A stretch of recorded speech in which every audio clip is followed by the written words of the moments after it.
Good morning. Today I'm going to go through my February meal plan. I know we're like halfway through February. It is February 15th today, which I cannot believe it is that late already in the month. It has been a very fast, slow month. We all got, our house got knocked down pretty hard, except for one kid who didn't get sick at all with a flu bug, and it took a very long time for us to recover. I think I'm finally over, except just a little tiny cough left. So we had 2+ weeks of us not being in good health. So I'm going to share my meal plan for February. I'm going to tell you about breakfast and lunches. My kitchen currently is in cardboard boxes in the kitchenish space.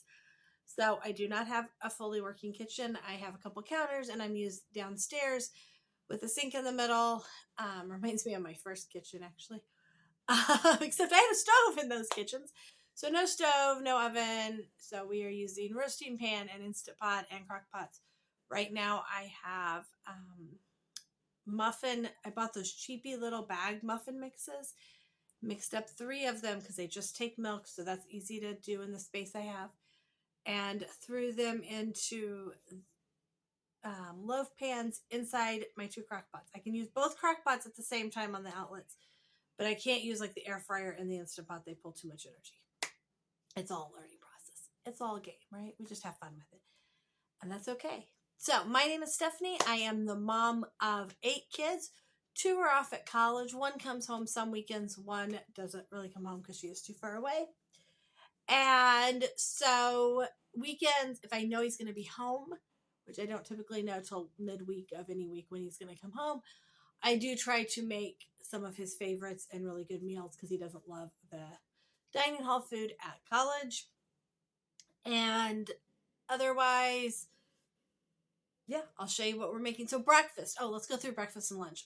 Breakfast food used to be muffins on Monday and Tuesdays. Muffins, breads, that kind of thing, but I can't bake.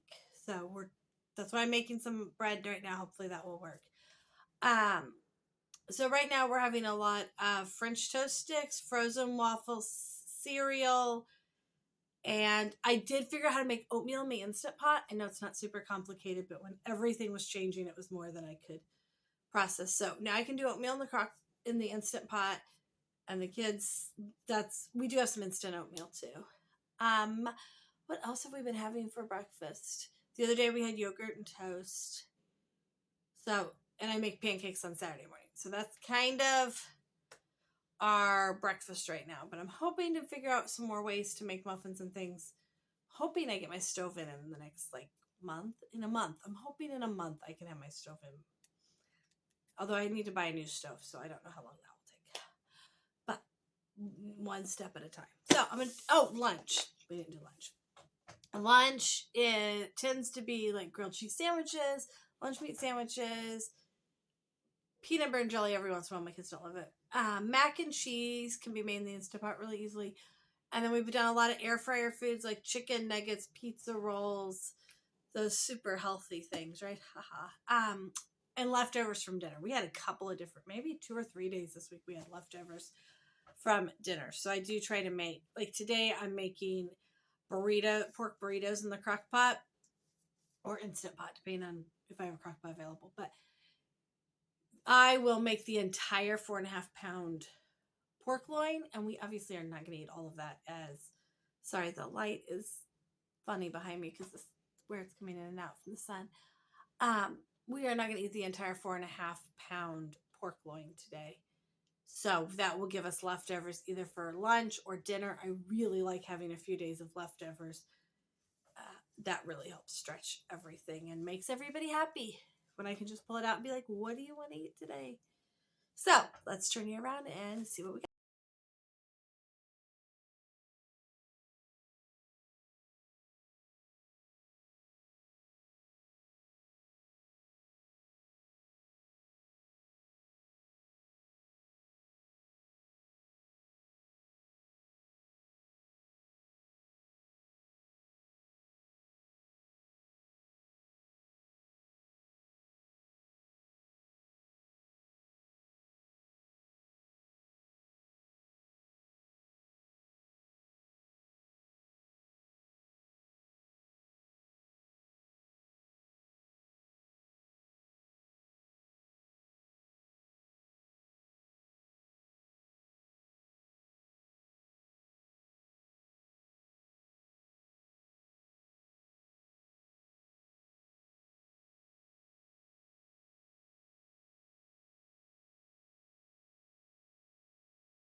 Okay, so I spent almost $1,200 for the month of January on groceries for our family of 10. Now, like I said, there are 8 of us that are here because 2 kids are off at college. However, they were here for about half of January, and they do eat. Like, it definitely increases the food that we serve when they are here. Also bought snacks for them both for going back to college, especially the one further away. We did the Costco trip included. That was, oh, how much did I spend at Costco? Oh, $161, and a lot of that was stuff for her. Now, I know we missed a couple of receipts towards the end that were sick stuff because my husband ran to the store a couple of times when I was really down and out and got some more Gatorade and Jello pudding, things to try to get kids to eat and get some fluids down them. So we probably definitely hit the $1,200 mark. Overall, if you take 10 people, which I'm going to count all 10, although we could really count 9, but I can divide by 10 easier. And divide that's $120 a person per month. We do not eat out much at all. In fact, I'm trying to think. We did eat out once in January because it was one kid's birthday. So we ordered out hibachi. And that, my husband and I didn't go on a date. We didn't stop and get fast food. We might have ordered pizza one night, like Little Caesars. I think we did pizza one night. But that's it. So my husband doesn't go out for lunch at work. I don't stop and pick stuff up. I did one night. Forgot about that. I did pick something up for me. But it was at Baker's, so it was gonna show up on the Baker's receipt. So overall I think it's a pretty good amount. I am trying to keep an eye on it to make sure we don't spend too much. But also I feel like we're spending a little more because I can't buy as much in bulk or cook things in bulk without having a kitchen. So I am trying to keep an eye on it. We'll see what February comes in at. I am curious to do it for a few months. And these were just food items. I take out anything that is not actually food. So if I buy a candle at Aldi, if I bought a kid a blanket last week at Aldi, especially Walmart always gets to be a mix of food and other stuff. This was just the food. So I know some people try to get super strict budgets. This is a realistic budget. This is what, without me having to put too much extra effort into trying to save and scrimp. That is realistically what we're spending to feed our family. My daughter in college does buy some food on her own with our money. So our rule is if we would buy it if we were living in our house for college, because she did consider going to a college where she would live at home, then we will buy it while you're at college. So if I would have picked it up while she said, hey, you run to the Walmart, pick me up some, hairspray or what, then we'll buy it while she's at college. So I know she spends a little bit on food. She has a dining hall plan. My son at college has the ability to buy stuff, but he doesn't go out. They don't have as many stores in his town, like tiny town. So he doesn't necessarily spend a whole lot extra, but we do send him with some snacks, and he definitely gets his money's worth out of the dining hall, even if he doesn't love it. And my mom sends him snacks because that's what grandmas are really good for, right? They love snacks. So there you go. That's what we're eating. That's how much we spent in January, and I'm going to try to keep track of February and let you know how much we spend then. Thanks for joining us today. Please leave a comment if you have something else you'd like me to talk about or you have any questions. Please hit the like button and subscribe to see more videos about what we do.